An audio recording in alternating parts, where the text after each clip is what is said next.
I'm Vice President of Education for the World Affairs Council, and I'd like to welcome all of you to tonight's event, especially those of you who are new to the Council's Millennial membership. As always, we ask that you take a moment to silence your cell phones. However, if you want to keep them out and tweet about the program or like us on Facebook, please feel free to do so.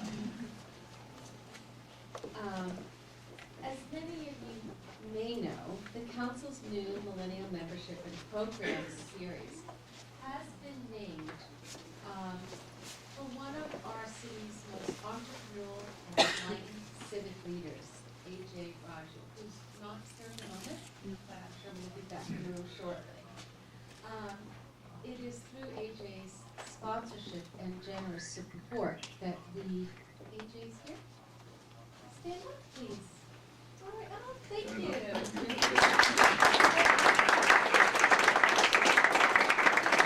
Support has made this new membership and program series possible. And I think, as some of you know, this series is geared towards graduate students and professionals between the ages of 23 and 40. So we're certainly not excluding other council members and other council staff, or checking birth certificates at the door. Our intention is to feature topics, speakers, and venues that are specifically designed with young working professionals in mind, and to offer some of the best and brightest intellectuals and innovators making headlines today. And we are honored to start with Hassina Sherjan, the founder and CEO of Aid Afghanistan for Education. Ms. Sherjan moved to the States in 1978 from Afghanistan and returned in 1990s upon learning about what was happening to girls and women under the Taliban regime. Forced to wear burqas, severely restricted from moving around freely in their own villages and communities, and most notably forbidden to attend school. Hassina traveled to Afghanistan, and over the course of weeks and months in a narrative I'm sure she's soon going to share with us, she ended up helping to develop 5 clandestine schools that survived numerous attacks upon both the students and teachers, and 5 schools that ultimately survived the Taliban regime. Please join me in welcoming Ms. Sherjan.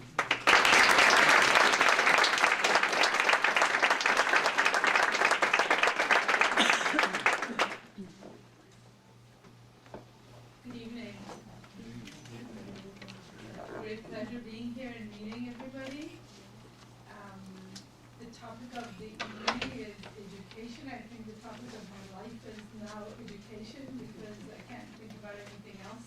When we have a big salaries of 256 teachers for 6 months and they're still working, they simply can't imagine sending 3,000 students home because the government is not taking responsibility, or the donors are cutting funding. So, and the importance of education and bringing peace. I have been speaking in various universities in Pennsylvania. It's something that I've always wanted to happen, is just happening now. I think everything happens in life when it's supposed to happen.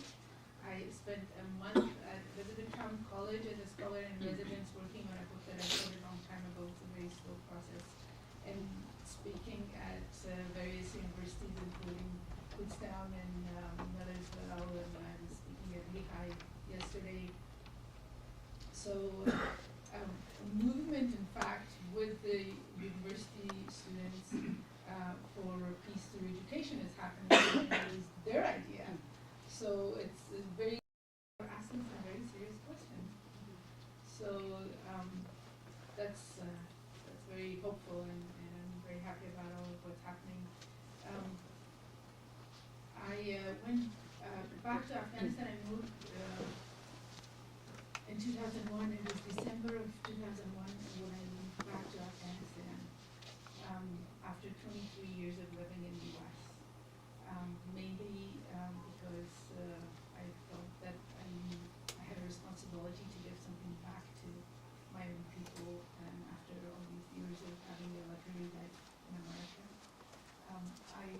is a PowerPoint, do we have a PowerPoint? No? It's supposed to be coming from somebody else. Well, it might be coming, he had sent it, so maybe it's on its way. So I just wanted to show you some pictures of what Afghanistan really looks like, because what I'm gathering is that all people, when people hear about Afghanistan, it's, there it is. Magic, you know? I forgot the USB, and as I was trying to get into my my Gmail account, I of course forgot my password. The person that I sent this to yesterday was calling me at the same time on the phone, and I asked him to send it to us. So there it is. Can we just? Yeah. Okay. Great. There. This is one of our schools. In northeastern part of Afghanistan, in Badakhshan province, where we have a border with China, where a small border with China we have. That's the school building. You see our students are peeking from it. It's a beautiful area, but on one side of it is very dry, and the other side has a lot of water, unfortunately. And can we just go to the next slide? This is a picture I took driving down from that school. This is like halfway down the mountain already, and I'm terrified of heights, so but I had to take this picture. So it's an incredibly beautiful place. So next picture. I just wanted to show you some pictures that I have taken traveling around the country. This is just going to the east part of Afghanistan. This is also Badakhshan. These three rivers come together in this spot, and by July the water goes all the way up to the bottom of that first white building. We have some incredible rivers and forts. This is on our border with Iran and Herat province. This fortress has already been restored, and inside of it right now there's an art gallery and many conferences are taking place. Just some scenery of different parts of Afghanistan. This is also in the north. And then Afghanistan for education. So the Afghanistan for education came about after I went for the first time, after 19 years of living in the US, I went to Pakistan. And that trip, in fact, changed my life, because it was the first time that I went into living refugee camps and realized that education was not really accessible for everybody. And just because we were privileged to have what we had, that majority of the Afghan people didn't have any of it. So that trip to refugee camps and witnessing that 50-year-old women were just learning how to read and write, and their eyes were glowing as if they just found a treasure, and it's almost the end of their lives. So when I came back to the U.S., many of the Afghan professionals called, because I brought a lot of pictures and slides with me. So we met and decided that education is the most important thing, and it's really the lack of education is what has gotten us where we are right now in Afghanistan. In the 70s, we had 11% literacy rate in Afghanistan, and today we still have 80% illiteracy rate in Afghanistan. So how is it even possible to have a democracy or elections? So I couldn't do very much in 1995 when I first went into to Pakistan, because I couldn't go into Afghanistan because of the Pakistan war was still going on. However, we started helping some of the small schools in the refugee camps and outside of refugee camps. So in 1999, when I was in Peshawar, I decided that I'm going to go into Afghanistan and meet with the Taliban and see what's going on. And they were saying that because of money, they have to close down girls' schools. So I thought, money shouldn't be an issue. If they open up the girls' schools, we should have money poured in from the whole world. Well, that's not exactly what happened. I did go into Afghanistan and met with many of the Taliban leaders. Unfortunately, they were not, of course, willing to open up the girls' schools, but they were keeping their own wives and daughters in Pakistan because they couldn't imagine not having their daughters being educated. When I heard that from many of their leaders, I realized that these people was not in charge. In fact, the deputy minister of education said that order comes from up above and we implement it. Whoever the up above was somebody outside of Afghanistan. So I had 1 week left and I had $3,000 with me. And I didn't want to take that back. So I met with many of the teachers who were already out on the streets begging and decided to help 5 of them who were widows and they had 7 to 9 kids. So we very quickly set up classrooms within their homes for 250 students. And we purchased stationery and books and everything they needed and left some money with somebody to pay the salaries of the teachers, which was very little. And I continued to send money to Pakistan so that this person was taking it into Afghanistan. Well, of course, the Taliban found out and they came in and beat up the kids and beat up the teachers. And it was, but they never really stopped coming to school.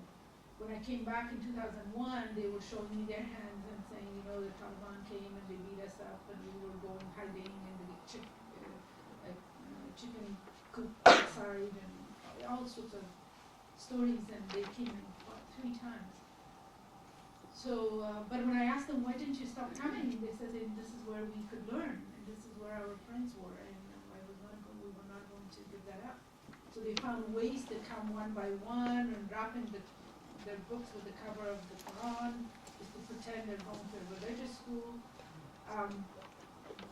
And since then, after 2 months of meeting with many of the teachers and schools and students, I realized that the 17 and 18-year-olds were sitting at 2nd and 3rd grade because of the 7 years that they had to stay home.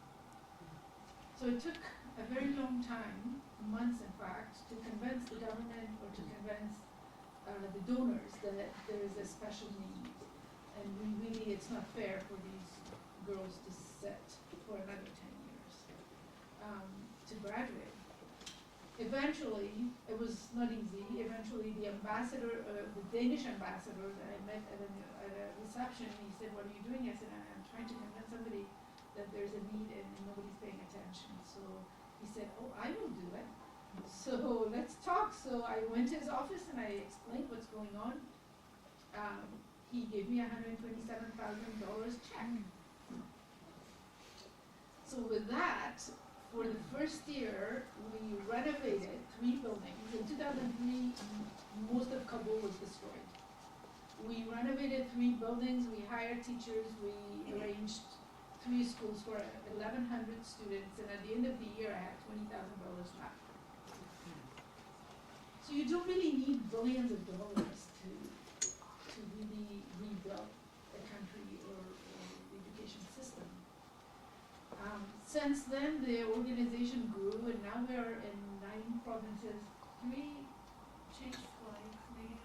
Can we just go through the slides? And we're mainly working with marginalized Afghans, meaning that those who didn't have access to education during the years of war or don't have access to education right now. Because if you are 10 years old, there's nothing for you. And you've never had access to education, and we have millions of Afghans who are 10 or above, and they still have not had access to education. So there's really nothing for them to do. They can either sell potatoes on the streets or join the insurgents. Because they have to survive somehow. And at the same time, if girls get married young when they're 15, and this also happens every day, they're not allowed legally to finish their high school. there was a place before the Ministry of Women's Affairs happened, called the Association for Women. So young girls who got married and still needed to finish their high school would go to this association and to complete their high school and also learn a vocation, and then they had an option to go to a university or work.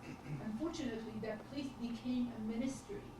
Since it became a ministry, they closed down all the programs. And I'm not really sure, it's not clear what this ministry is doing. So we are the only ones doing what that association used to do for young women. And nobody else is paying attention. So in Afghanistan for education not only, can we just keep going through the slides?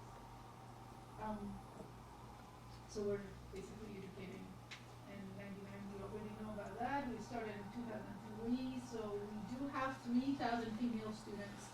We have 104 boys now finally.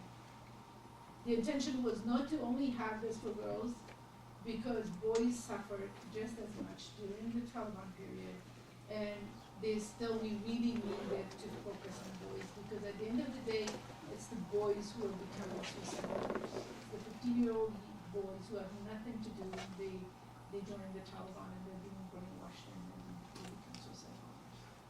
So we need to really pay attention to both genders. And gender kind of lost its meaning, really.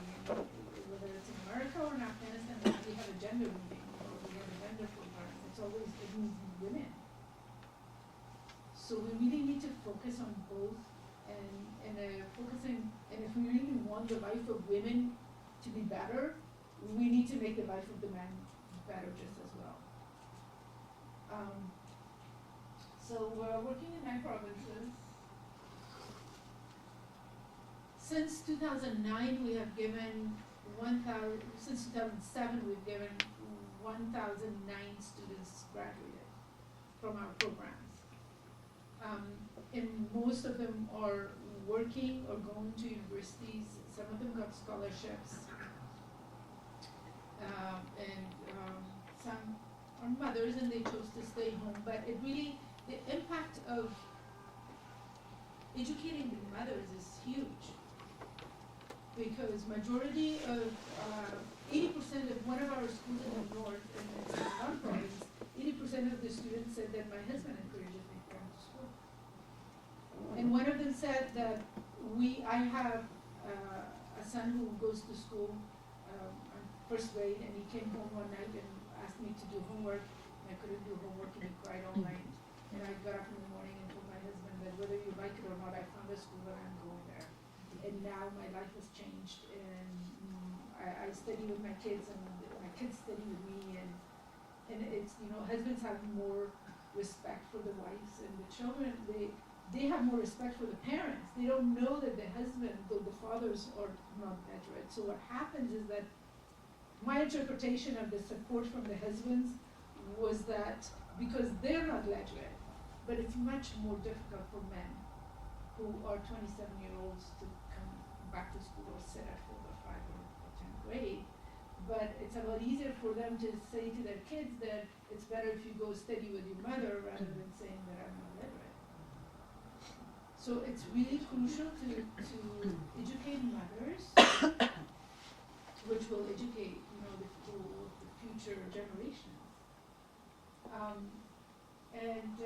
Many of our students enter Kabul University, despite the fact that there are thousands of students, something like 60 or 70,000 students take the entrance exam for the university. We still have, our education system is very old.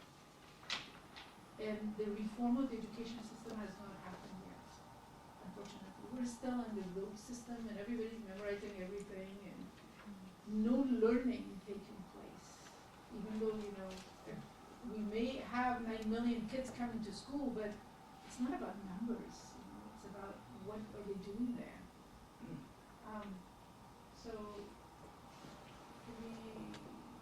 And these are just some pictures of our students in different provinces. We can go through, the rest are all pictures, so we can go through all the pictures. These boys are in 4th grade. You can see that they're much older. it's a village, that this is the first group who are being educated. The nearest school is 5 kilometers away.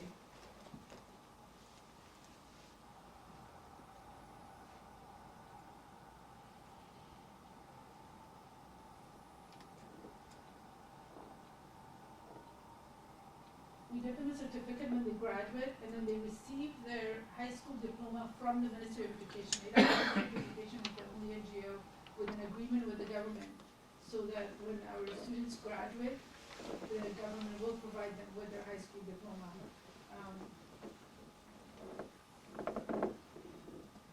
And they study 12 years within 8 years with us.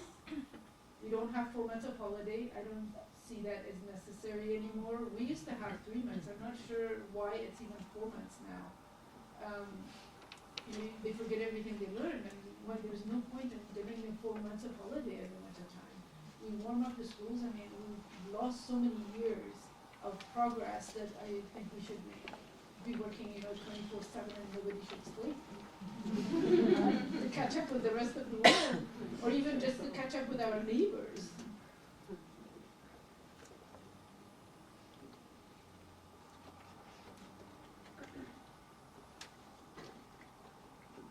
It's fascinating to see what happens. This is our website, please visit. And then there's one more slide, I think. That's my contacts. Please contact me if you like. My Gmail works. My Yahoo was hacked 2 days ago, so the Afghanistan address goes through Yahoo, and it's a big problem right now. And I think if we don't pay attention to education in Afghanistan, we're not going to have peace anywhere. And all the investments that we have made in the past 12 years will be wasted. And how to support the investments that has been made in Afghanistan for education has been supported by USAID since 2007. And in March, Congress cut funding and USAID cut programs that was not really part of their larger program. This was a program that was designed based on a need, and it was not part of the donors program, so it doesn't fit anywhere. So they cut programs, but I think to just cut programs that we have invested for so many years, like that, without knowing that there's going to be, we did draft a strategic plan. At the end, they said that no, we don't have money. It's, that very little hope that has been created in the last 12 years will be diminished if we close these schools and send 3,000 students home. So, peace through education in Afghanistan, and eventually we will put all the students together, and we will have a conference to sit together. I think it will be much more interesting for the students to get up and speak about why they want to do this, and why is this so important, that unless we educate people in the world, we're not going to have peace. So definitely, if you could please have, a couple of them who want to take the lead, to send me an email. I can put them in touch with others, and then we can also be online. I will be accessible on Skype anywhere in the world. I will be still in the US for the next month. I will go home January 3rd, so we can talk and see what they can do. Yes, sir. Is the Afghan government supporting your work? The Afghan government, we have an agreement for them to give our students high school diploma when they graduate. So that's very important. However, they are not willing to work and change policies so that the program will be under the government program. Eventually, they have no choice because it's growing. And as soon as we have enough funding to pay the salaries of the teachers right now and cover the cost of what we have now for the next 2 years, we will expand to as many provinces as we can. So it keeps growing, and it will eventually be part of, it has to be part of the government programs. But obviously, you know, this government, maybe they're thinking that they have just a few more months left, don't have the time, maybe they don't know how, but we really have to work on reform of the education system and their policies. Yes, sir. Can you tell us a little bit about the curriculum in the latter years that students take? We have to use the government curriculum in order for the students to receive their high school diploma from the government, and also to take the university entrance exam. So it's the government curriculum. They learn after 7th grade, they have all the main subjects, you know, whether it's physics, biology, chemistry, history, geography, and everything else. Yes. Yeah, I was just in India last year Could you looking just at. speak a little louder? Oh, just yeah, worry sure. about the people behind too. I was in India last year. I'm working on a project looking at human rights and development, and one of the things I was very interested in is how development agencies use the Convention on the Rights of the Child and other human rights instruments and the whole notion of a rights-based approach to development to advocate for things like education, for example. And so I just wondered, obviously Afghanistan's a very different situation than India, but I wondered what sort of use and what sort of traction these concepts of human rights, girls' rights, the Convention on the Rights of the Child, how useful are these ideas in advocating for girls' education and education in general? Are these concepts that you use a lot? Are they things that you don't find particularly helpful when you're advocating with your partners? I wonder what role they play. There are a lot of people working on human rights and advocacy in Afghanistan, and there are various different organizations. It has been, of course, it's always useful to make sure that people don't take advantage, or especially, you know, with the governments that's not really functional, that you have to support the voice of those who don't have a voice. And again, but unless we educate the whole population, they still wouldn't know how to fight for their own rights. And you can't just always go and fight for somebody else's right. They have to be able to stand up for themselves and fight for their own right. So I think it is always good to look at, you know, what to do first. Unfortunately, you know, we've had a very much of a top-down approach to money development concepts and ideas, but unless we educate the whole population as much as we can, these concepts will be temporarily, because if the donors leave and those organizations don't have any more money to do what they're doing right now, nobody will pay any attention, and people can't read and write for themselves or defend themselves. Yes. Changes have you seen in the villages that have schools compared to those that Okay, I'm sorry, can you hear the back? No. Do we have mics to? Or what do Oh, yeah. Can we just get a staff member to help? I think it's on.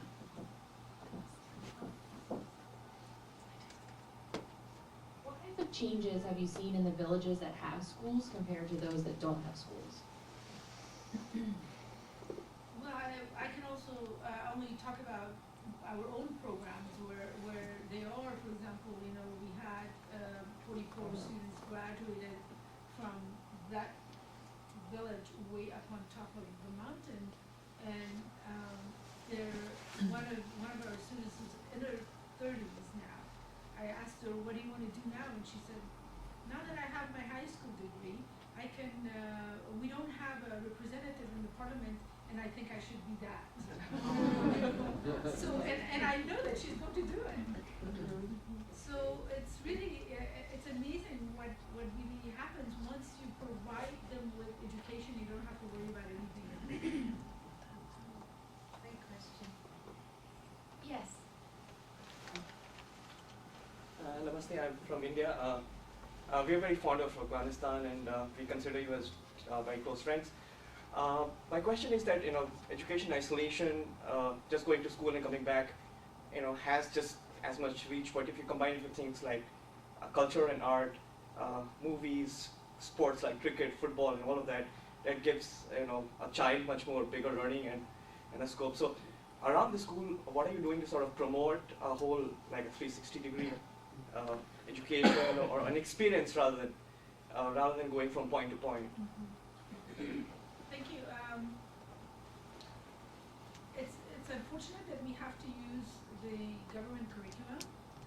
That doesn't really leave a lot of room to do anything else. However, we have libraries for our students. They love to read. They love to put together magazines as their thing. They put together magazines and then we share magazines within schools. Poetry fights, we call them poetry fights, has always been a very big thing in Afghanistan. We were forced to memorize a lot of poetry.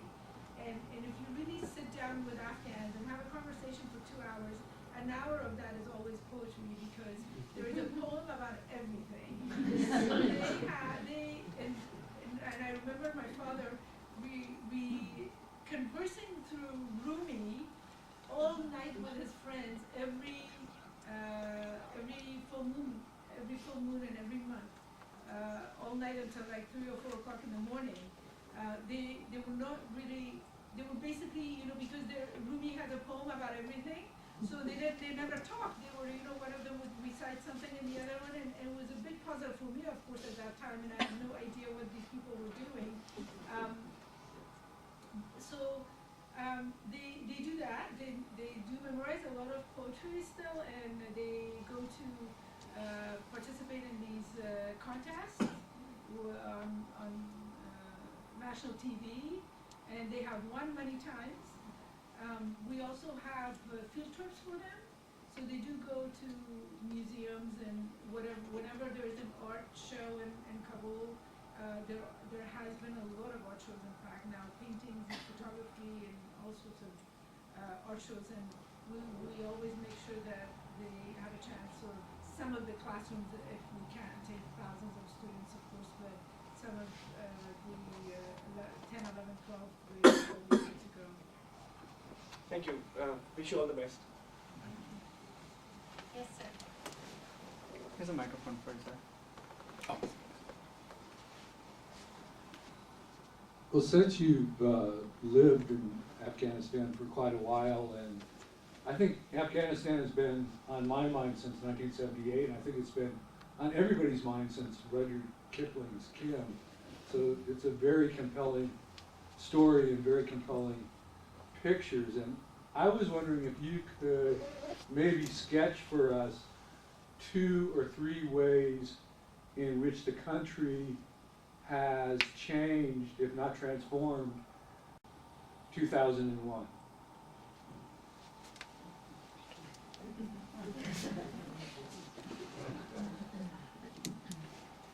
Well, in the 70s, when I was growing up, Afghanistan was quite different than what it is right now. But then, of course, what I saw in 1999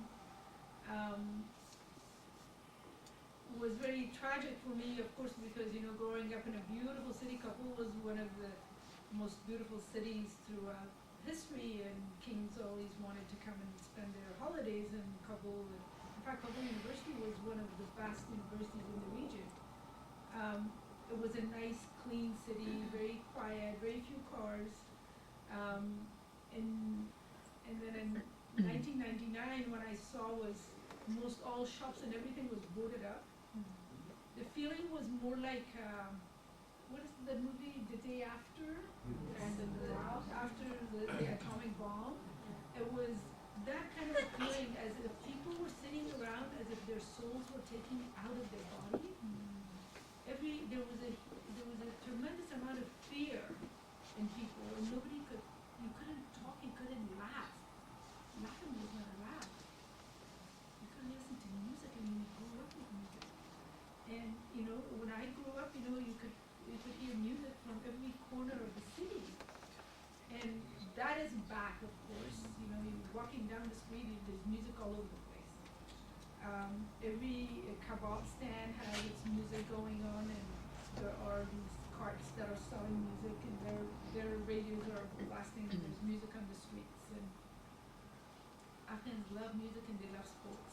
and they've done really, really well in sports. I don't know if you know, we have just won medals for a regional, what was it, Asia, the soccer match for the Central Asia, and it was incredible.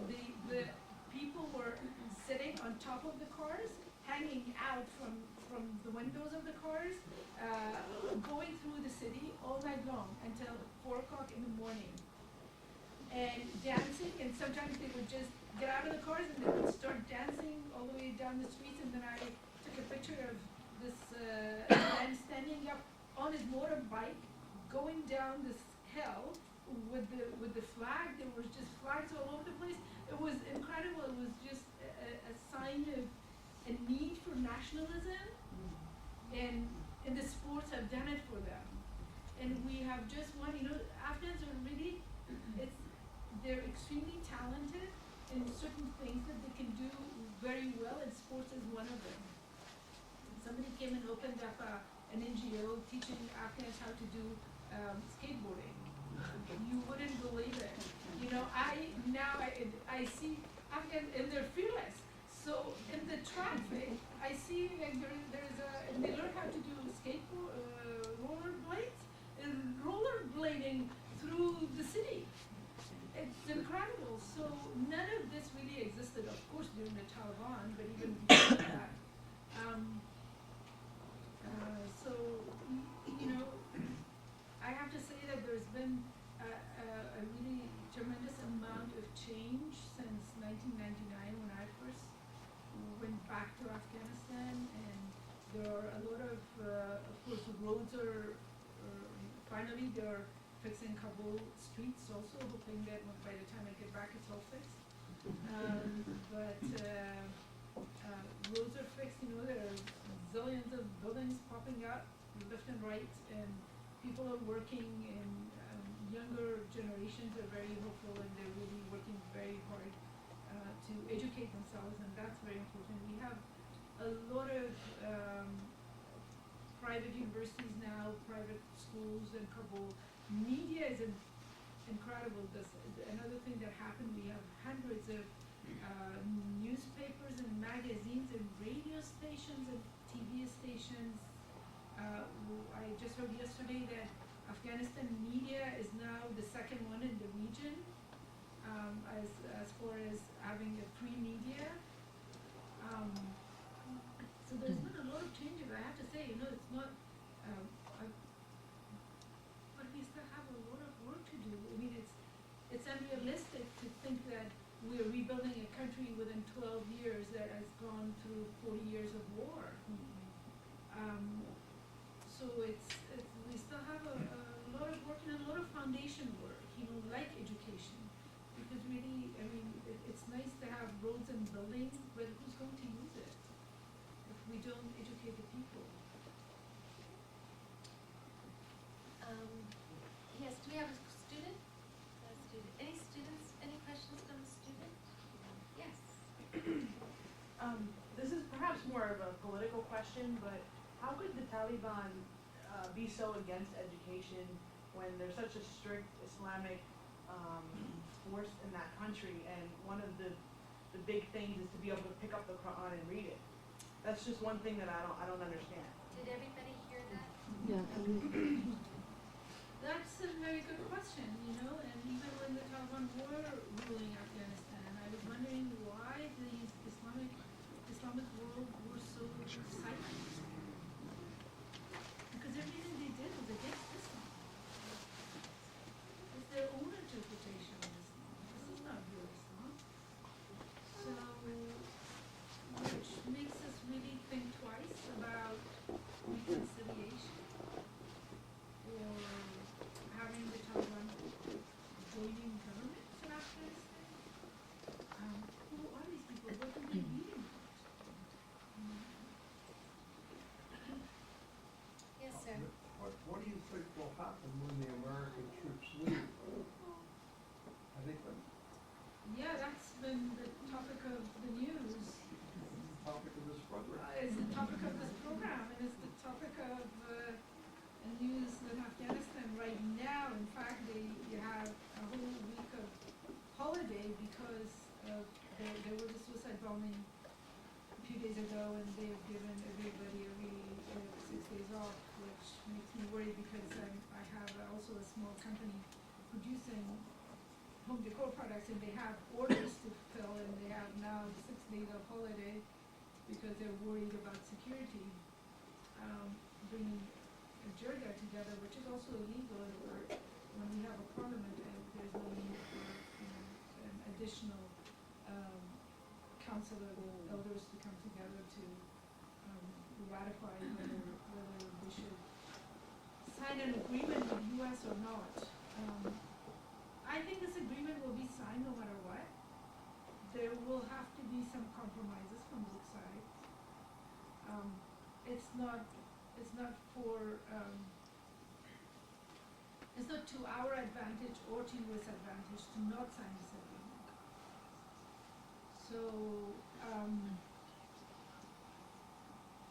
Afghanistan was not born in 2001, and I don't think it's going to die in 2014. So, if we go through some difficult times, we have to go through some difficult times. The thing is that we now have a democracy that we don't really own, unfortunately. You can't have a democracy in a country where majority of the people are not veterans. So we may have to go through some difficult times for a while, but everybody has to fight for their own democracy. If you look at U.S., American women fought for 72 years to be able to vote. And now they own it, nobody can take that away from them. If we look at Egypt and what's happening now, they're having a difficult time right now. They may go through some very difficult time for a very long time. But once they have their own democracy, nobody can take it away from them. We have a democracy in Afghanistan, you can take it away tomorrow, nobody will notice. It's really unfortunate that it all happened that way. So Afghans really everything happened very fast, and Afghans didn't really have the time to realize what their own problems are, how to sort it out. What do we really want? What kind of system we want? So I don't really have an answer for what's going to happen in 2014. All I know is that Afghanistan will survive and will move forward, and there will be always an Afghanistan. Yes. Hi, I completely agree with your thought that we should equally educate both the men and women, but I wonder what effect that has on your schools in such a patriarchal society. Are you finding it harder? Is it having an impact on, female empowerment with these younger students? Or does it not matter as much? Of course it helps.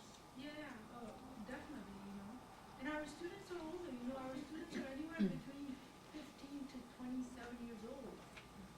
We basically will help anybody who wants to have a high school degree. So it of course empowers the women, it empowers the whole family. And it's crucial, we are keeping it a very low profile, we're not putting signs on the buildings. But students come in with uniforms, of course everybody in the whole neighborhood knows that there's a school there.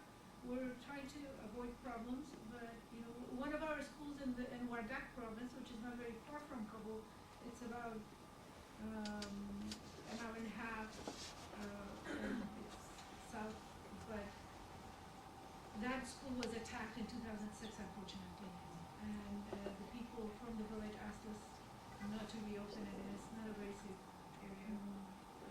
So we continue working wherever we can work.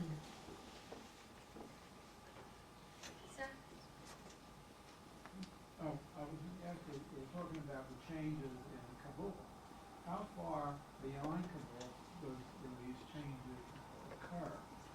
Where is it just a very small metropolitan area that's really seeing the changes? Well, there's been changes, a lot of changes in the provinces. I didn't go to the provinces in 1999, but I very quickly went to provinces after we established the programs in 2003. By 2005, we already had 4 other schools in provinces, there has been a lot of changes in development taking place. In Mazar province, for example, there's a lot of development. We have 2 schools there, but generally the city looks really nice, and the governor has worked very hard. In many other provinces also, there's been changes, and then yet at the same time there are some provinces there has been very little progress, and nobody's paying attention, unfortunately. So for that, I think it's the job of the MPs and the people to make sure that they bring the provinces to the attention of the stakeholders and who can do it, and they have to do something about it. One last question? Is there like a liaison or someone who will help the men and women to take that next step into the workforce after they get their diploma, or what is the next step after they get their diploma? Considering that only 10% go to university and 5% obtain jobs, what does the future look like for you? Well,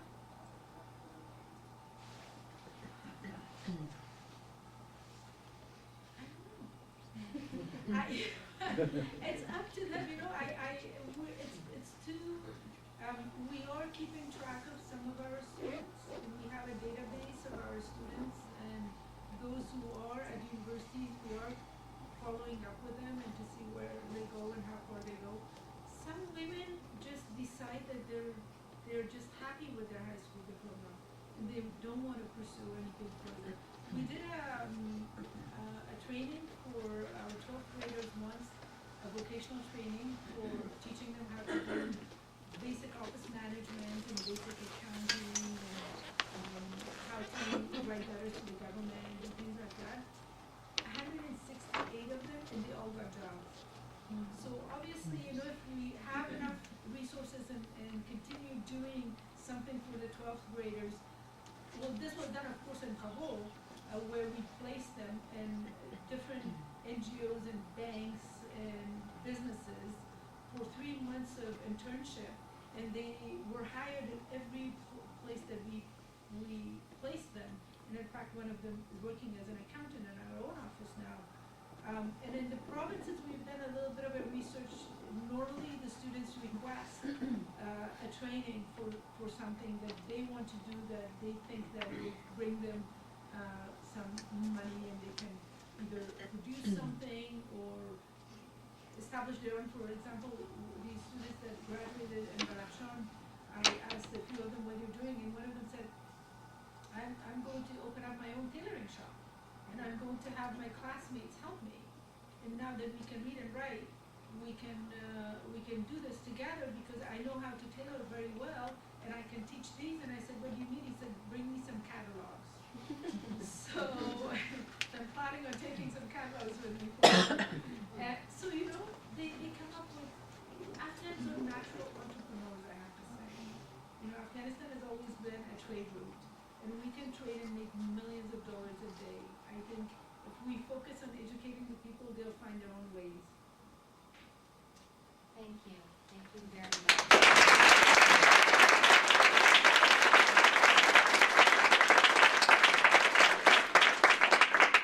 Continue this conversation with Ms. Sherjan or with each other, maybe to reach out to access the website.